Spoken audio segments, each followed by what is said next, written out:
had to go to the bathroom so bad, but I hadn't seen the episode, so I couldn't miss the last 20 seconds. So now I'm a little out of breath. The last 20 seconds was crying, right? Oh yeah, but I mean, I didn't know that. Well, it was pretty crying. Oh, what did you guys think of the episode? Yeah. Thank you guys so much for coming. I'm so excited. I know, I feel so proud. I don't know if that's the right first response or not. Thanks, friend. Carina was one of the first supporters of the ATX Television Festival, and has been there every year. I missed a year because I was a year two. I was the originals writer's assistant, so I couldn't exactly be like, yeah, but listen, I gotta go to Texas and drink some margaritas with some famous people. I feel like, was your boss there? Was Julie there? Julie was there. Julie went, but I couldn't be like, also me, the assistant.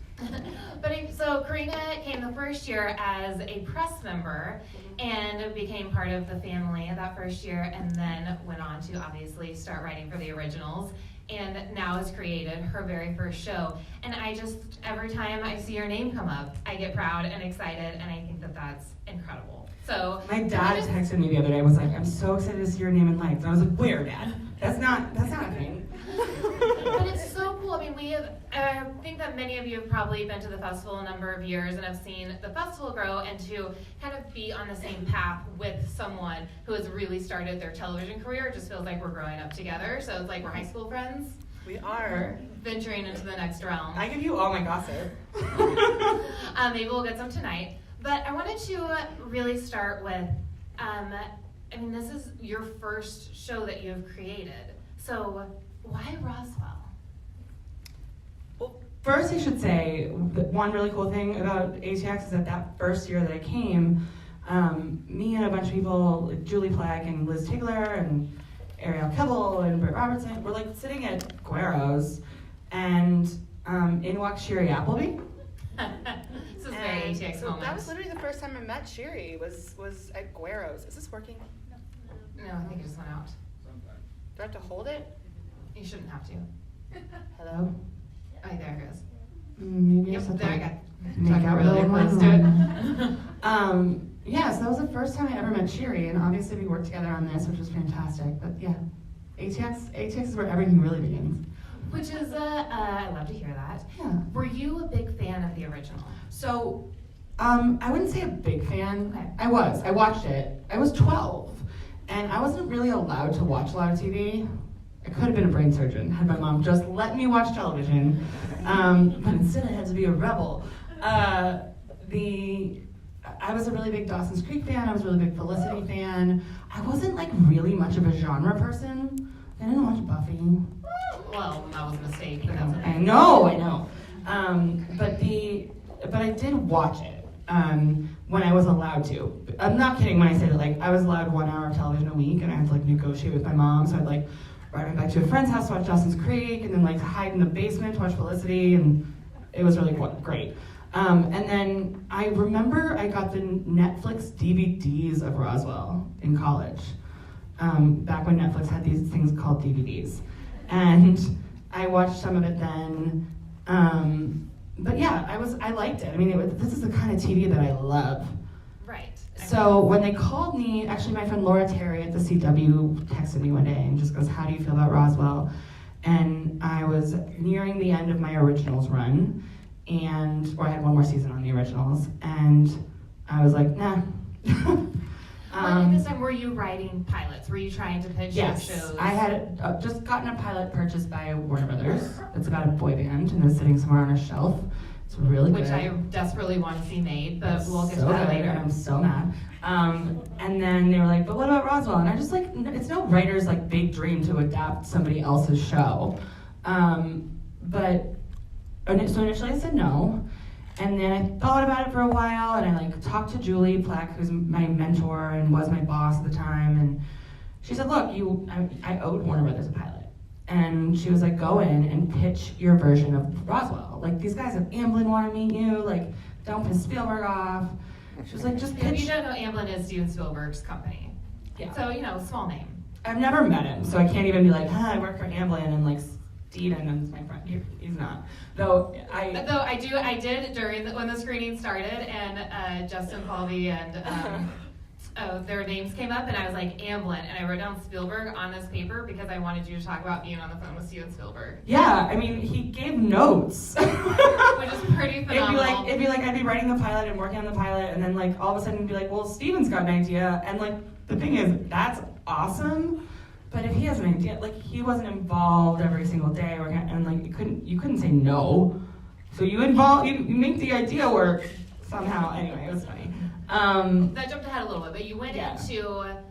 I went into Warner Brothers and Amblin, and I pitched the version that I did want to do, which was people that are 28 years old. It was something that was very firmly yes. Here, give me one. You have to put one on the ground. That one's booze. There's booze in that, right? Oh yeah. Okay. I am telling you. Thank you. It was very firmly set in 2018 in that, like, I didn't go in and say, like, hey, I want to make a political drama about aliens, but my life, politics are, no? Can you guys hear me in the back when I, yeah? Okay. Politics are very relevant in my life. I don't talk about them all the time, but, like, something gets brought up every day in one way or another, and so I wanted that incorporated. I wanted to feel like we were telling a story about Trump's America. There we go. And I genuinely thought that the CW was going to be like, awesome, thank you so much for coming, and we're going to get somebody to make our teen alien show. But that was okay, because what I wanted to do was go in, pitch my version, and then so that the next thing that they called me for would be more along the lines of, what? Ditch it. I think I keep hitting the button accidentally, so I'm gonna move this thing around. It would be more along the lines of what I wanna do. Instead, they bought it at the table. Like, the big executives did not go in another room to discuss it and come back. Phenomenal. That does not happen. That's not It never happens. A normal Hollywood story. Nope. They bought it at the table. They were like, okay, we want to do this. How do we make this happen? And I remember just looking at Julie with this like look of panic on my face, like, you have to fucking write this thing? Excuse my language. I'm not from Texas. Okay, you can say. And then, but the end result was, I got to make this thing that basically was already like, you know, they wanted the property, and we had Amblin behind us, we had Warner Brothers behind us, and I got to make it in the way that I wanted to make it. And I'm super proud of it. I really am. I mean, there's moments that are tough, but I'm proud of it. I feel like to take a vision that you have in your head, that you're sitting at a table with executives saying, and then to make it come to life on a big or small screen is a incredibly major feat, no matter what. I mean, we all know getting television made in this day and time, even though there's so much TV out there, is still really hard. And not only getting a pilot bought, but then getting the pilot made, and then getting the pilot to series is, I mean, every hurdle is huge. And you've done that, which is incredible, and this being your first show is phenomenal. I keep waiting for somebody to notice that I did all that stuff and be like, holy shit, this girl's like 12 years old, take it away from her. Who's letting her run this thing? But hasn't happened yet, so. So in the creation of the show, I'm assuming most people watched the original or were fans of the original. Has anyone not watched the original Roswell?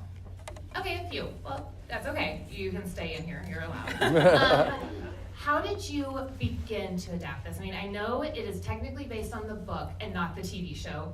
Obviously, there are a lot of things in the TV show. So how do you start deciding what you're going to pick and choose? The TV show's in your head. It's hard to shake. I went to the original book, the first book, and the first book is like basically just the pilot of the TV show. Of the original. Of the original TV show. Like it's just, it's really didn't go very far. It's a big series, and I didn't read past the first book. I had someone else read past it and like give me coverage.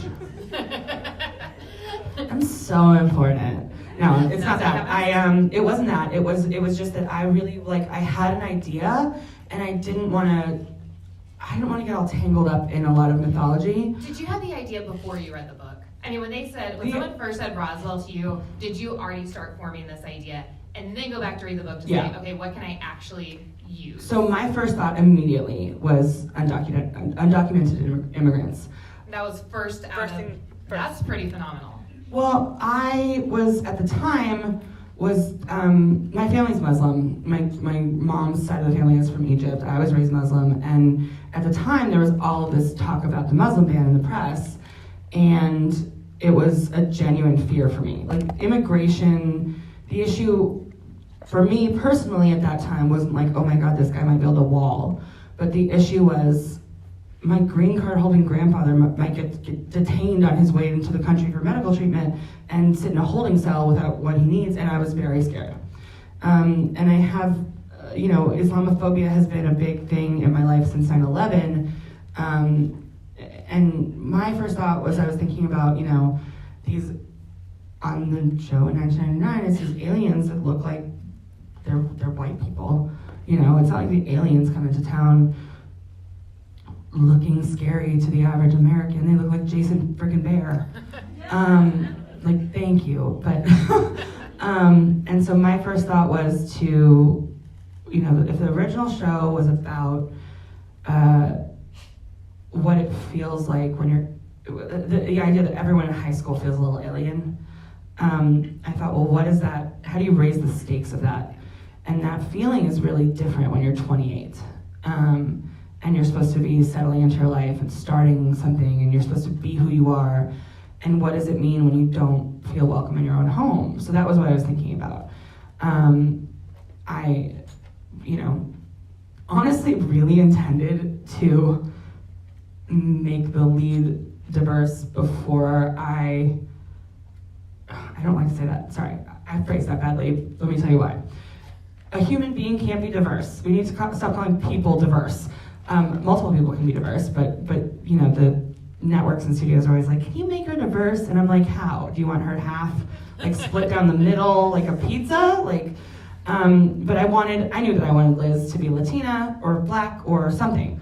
And when I got my hands on the book and realized that she had been Latina all along until Sherry Apple came along, and the original books, her name was Liz Ortecho, and in the TV show, Parker. It was Liz Parker. It's like a shake weight. You're doing a good job. Sorry, everybody. You got this. It was Liz Parker on the 1999 show, and they did that because they found Sherry, and it was interesting because one of our EPs, Kevin Brown, who owned the property, he was an EP on the 1999 show, and when we went into casting, he was like, you don't understand what you're getting into. It is so hard to find a strong Latina lead in this town, and we found Jeanine real fast. It's not hard, and the same thing happens with writers' rooms. Like, people are like, man, it's just really hard to find good writers, and to fill a room with diverse people, and it's not hard. The problem is that we as executives, the studio as executives, casting directors, are so used to people wanting a certain thing, they look at 1,000 of those things. So they've got 1,000 white girls in their brain. They gotta look in their brains a little bit further for the perfect Latina lead. And I'll tell you, had this girl been named Liz Parker and Jeanine Mason walked into the room, I would have changed her name to Liz Ortecho, because Jeanine was the best person for the role no matter what. But, it was good to have, we saw a million fantastic Latina actresses, and she was the first person we cast. We cast her right away. It was not an extensive search. We knew it when we had it. So this idea of man, maybe we'll just make it a white person because it's hard to find somebody that's talented. It's hard to find somebody that's talented but doesn't have the privilege of a white person. And that's, we dig into that a lot in the show. I feel like I'm outraged because I'm screaming, but I'm not. Do you want to try this? Should we pass it back and forth? Yeah. Sure, that's fine. All right, I'll just talk. I'll yell at the audience, and you use the mic. So you do touch on a lot of themes in this show. I mean, this was episode 8, so we're only 8 episodes in, and I mean, you've definitely touched on, I started making notes, sexuality, there's some abuse that has been shown, I feel that, this may be wrong, but that Isobel's storyline, even right now, has kind of dealt with some mental health issues. There's infidelity that's being talked about. There's so many themes that are already happening. Was that the plan from the beginning, or did that kind of come into play when the writers' room got together? No, that was the plan from the beginning. When I decided to put Alex and Michael in, give them this like fraught history, I knew I didn't want to give them an easy history. I was talking about this on the Space Cowboys podcast earlier today, but I've seen a million LGBT love stories that end in tragedy, like literal tragedy, like That's the trope. a hate crime, or like Brokeback Mountain, or AIDS, or whatever. And I wanted to tell a story. Listen, I love tragedy. It's what I'm good at as a writer, because like when I'm happy, when I'm like in love and happy and like doing great, I don't want to go write. But when I'm sad or heartbroken or grieving, I do. And so there's a lot of grief and trauma and tragedy in my stories, and I'm sorry that I'm inflicting it on all of you, but like not that sorry. Well, let's be honest, we all kind of love it too. Yeah, I mean, I was never going to tell a love story that doesn't involve a whole lot of trauma. So what I decided to do with Alex and Michael was to start it in the light, or start it in the darkness and bring it into the light. And it's going to be a long journey, but like they're finding, I mean, even in this episode, Alex got so much stronger and faced down his demons in a way that I don't think we would have expected him to in episode 1. And so, yeah, I mean, I wanted to touch on things that mattered to me. I experienced a big personal loss early in the process, and a friend of mine died by suicide, and I ended up writing a lot about grief in a way that was very cathartic, but also made me feel guilty because I'm like inflicting my tears on the actors, and like, poor Nathan has to like cry for hours. He's a very good crier. He's I say the last such a 20 good seconds. crier. Thank you. It was hard to watch, but it's like he stepped off stage and I was like, "Are you okay?" He's like, "Yeah, I was acting, wasn't I?" And meanwhile, like my heart is shattered. But yeah, like I wanted to touch on a lot of issues. I don't want this to become like an after-school special, but like part of the reason that I made them 10 years older is like I remember the original show. It was like there wasn't a lot of trauma in the books. Liz had lost a sister.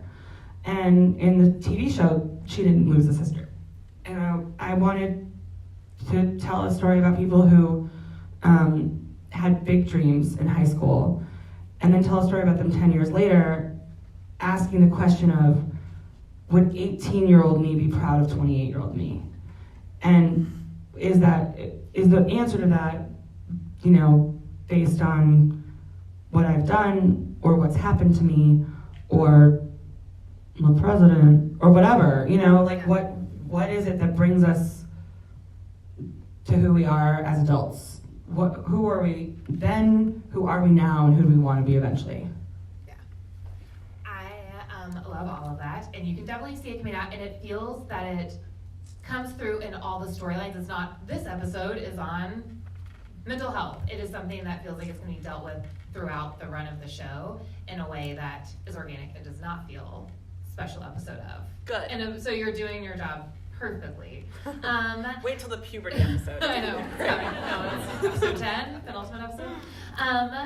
So when you wrote for the originals, you had been a huge Vampire Diaries fan. Yeah. Which is how you met Julie and then started working for the originals.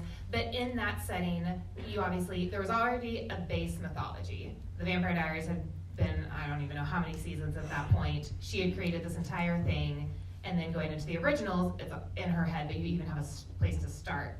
With Roswell, there's a lot of mythology that I can't even imagine. We're only skimming the surface of. Where do you, besides the basis of the book, I know this world is so much bigger in your head now, how do you begin to write that mythology, create that mythology, and keep track of that mythology? I write it with a lot of alcohol, and I pay someone else to keep track of it for me. Excellent. No, I'm mostly kidding. What I learned from the Vampire Diaries and the originals, I was a super fan of the Vampire Diaries. Like, I was a journalist who wrote at the show nonstop. I was like, I'm on their DVD extras as an expert. First thing on my resume, guys. But I, as writer's assistant for the originals, I was like this little encyclopedia in the corner of the room. I knew all the mythology. I'm sitting there and I'm like listening to, showrunners pitch something, and meanwhile I'm typing and I'm like, well, they don't know that you can't have a hybrid game created that way. That's not the job of the writer's not assistant, the job. and not something that is usually tolerated. I'm not allowed. Like I was not a good. I was a good writer's assistant because I cared so much.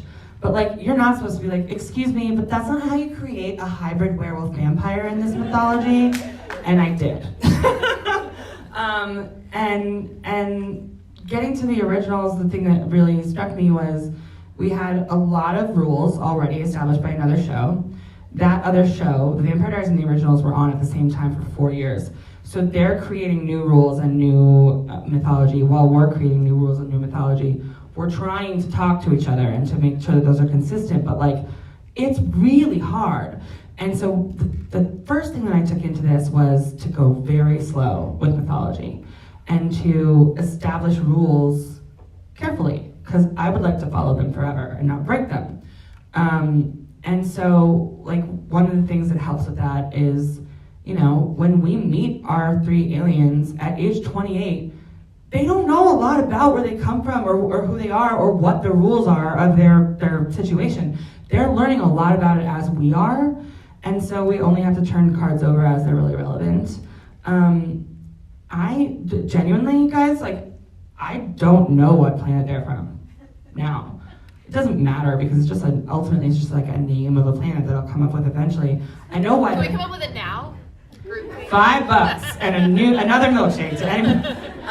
I know why they're here, and I know why they were put in that cave. I know small things, and I'm gonna build on those things as the story requires them, as opposed to like throwing a bunch of rules at something.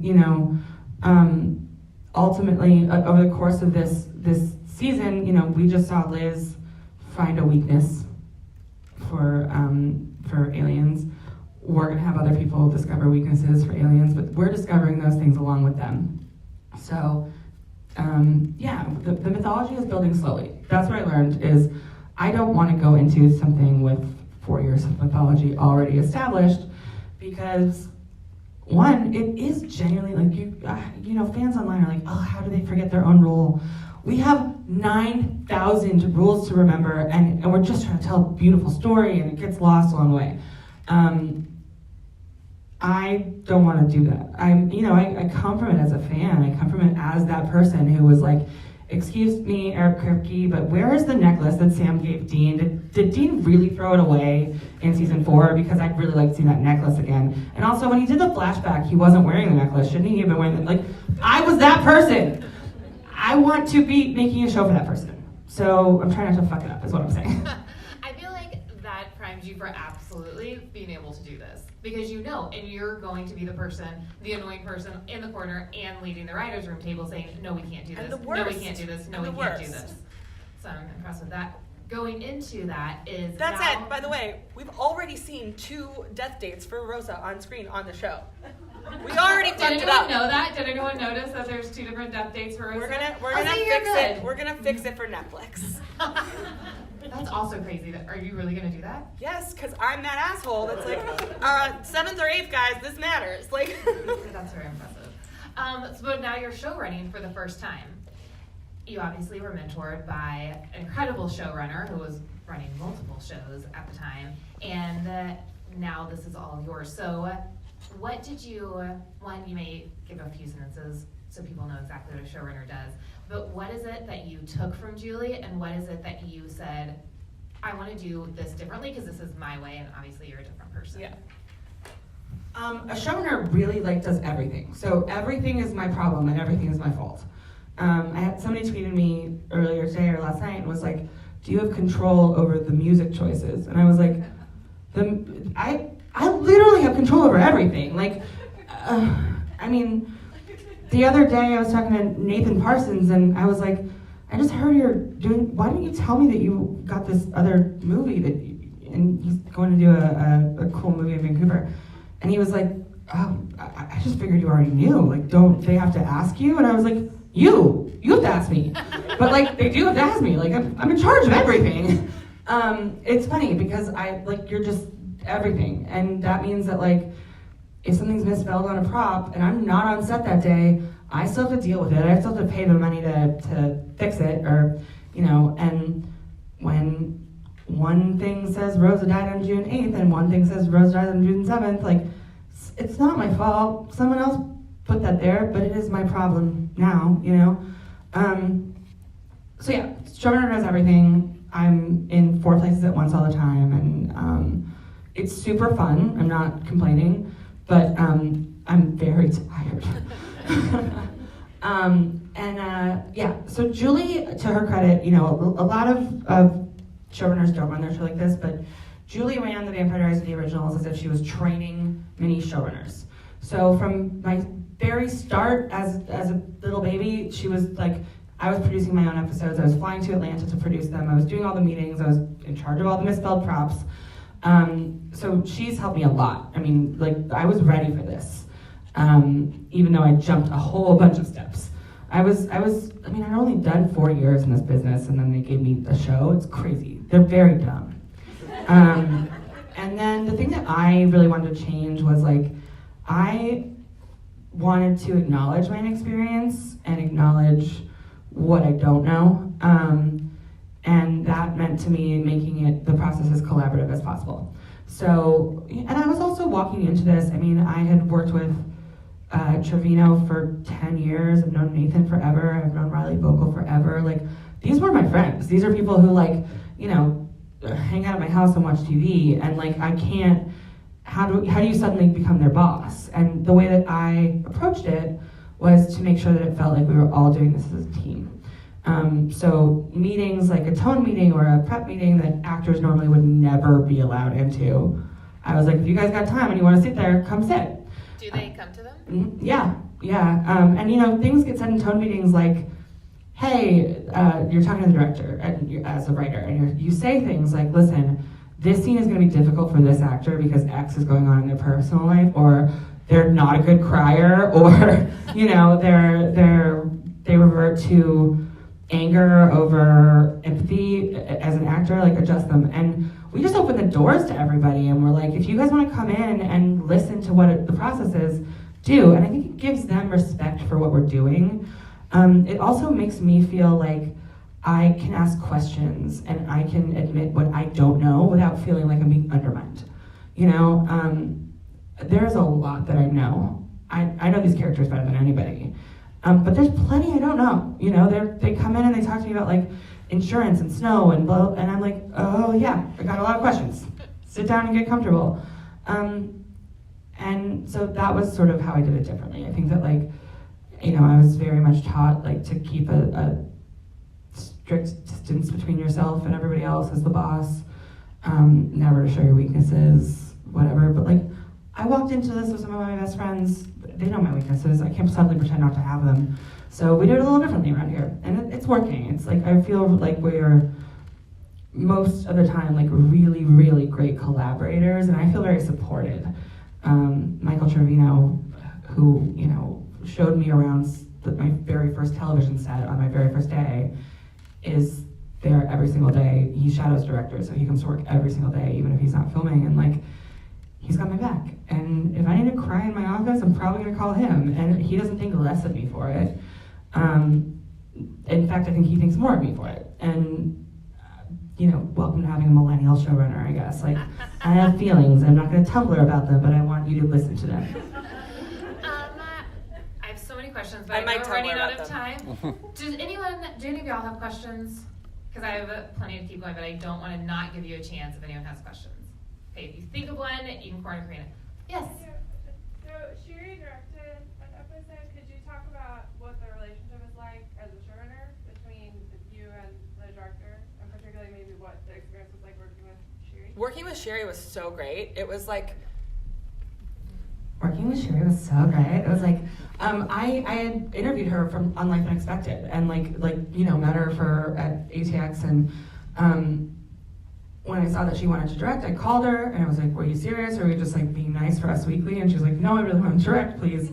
The episode that she directed is one that's really important to me. in fact, she wanted to do a different one because the one she directed was over Halloween, and she's a mom, and she was like, I got mom guilt, and I want to be there for my kids. And I was like, bring your kids to Santa Fe, and we will give them candy. It was important, and it was really cool. And she's, you know, I think a lot of people who come from like teen dramas are trying to sort of like put that behind them or whatever. And she came to school. She came to work wearing a Roswell t-shirt from 1999 every day. And she told us like hilarious on-set gossip. And the cast loved her. And she's part of the family now. We're gonna watch her episode at her place. Like, we love her, so it was great.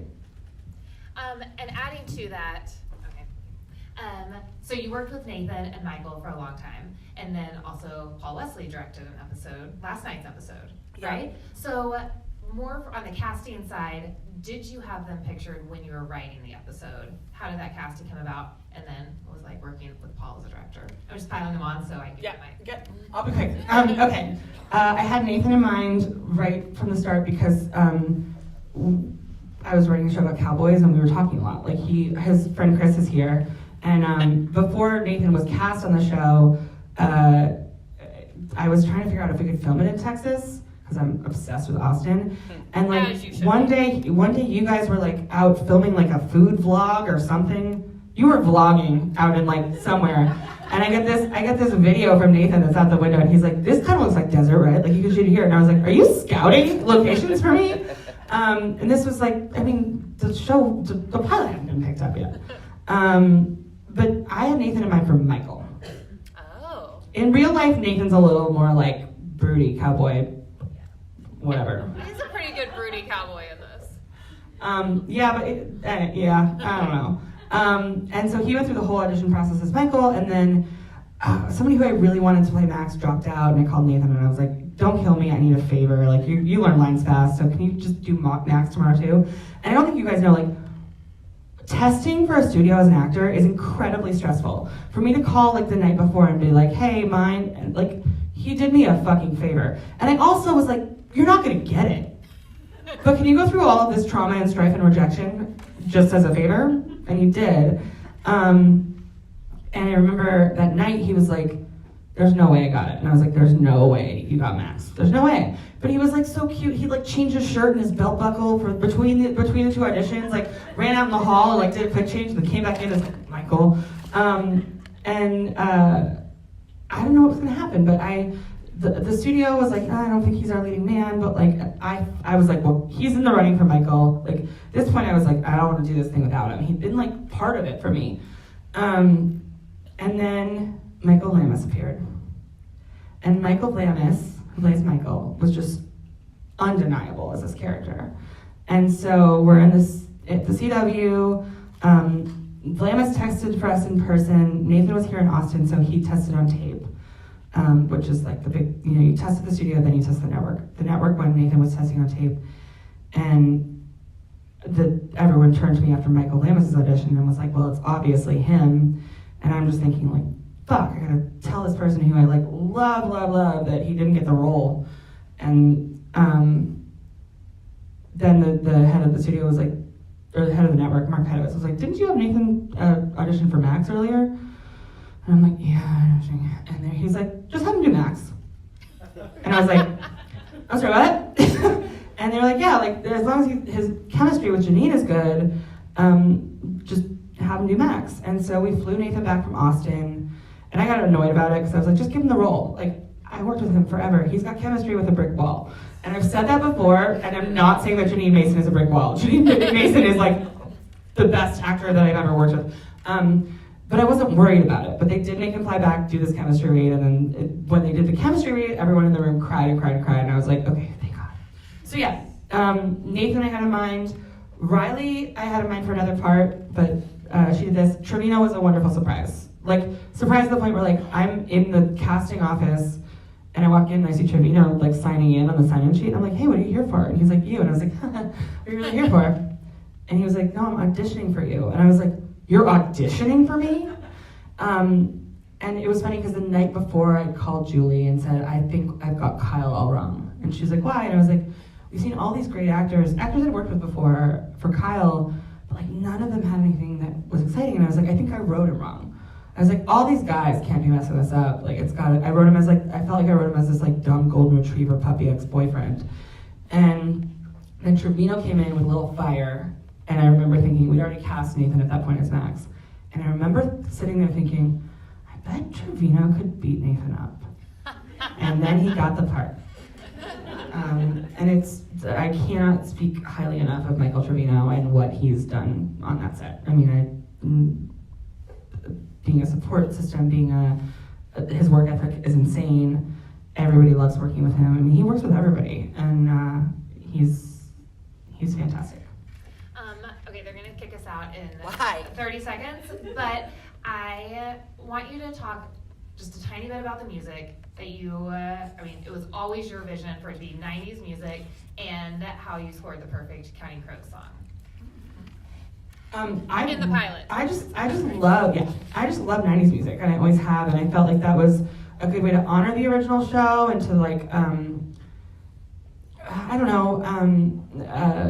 invoke a sense of nostalgia for people that maybe weren't in high school in 2008. I graduated high school in 2004, so the music that we play in the 2008 episode invokes a very different kind of nostalgia than what I was looking for. I wanted people to be able to hear a song that like brought them back to driving in a car with their dad. And the way that we scored the perfect Counting Crows song was, I knew I needed it to be Counting Crows. It was so important to me. And I had a mutual friend with Adam Duretz, the lead singer, and I reached out to her and I was like, I know you know him, like this is crazy, can I just like send you an email and have you forward it? And she did, and he gave it to us for like pennies, like really, and also has been like, whatever else you need, let us know. And my whole thing is like, there's no song played in that diner that was made past 1999. That jukebox got put there in 1999 and has not been updated since, and so that's really set a great tone for the show. And Rose's love of 90s music, every time we play it, it honors her, and it mostly honors me. So it's been really fun. It's important. And if you don't know, ATX has a Spotify music playlist, or music channel, and Carina made us a playlist that is on that channel of her favorite 90s songs. There's some deep cuts. By Roswell. There are some deep cuts It's on pretty there. fantastic. It's definitely driving the car, sing at the top of your lungs. I mean, if More than anybody teenage years. didn't listen to the Babysitter's Club movie soundtrack in the 90s, I'm sorry, but this will help fix that for you. Thank you so much for being here. This is amazing. Again, I'm so proud of you, even though it's not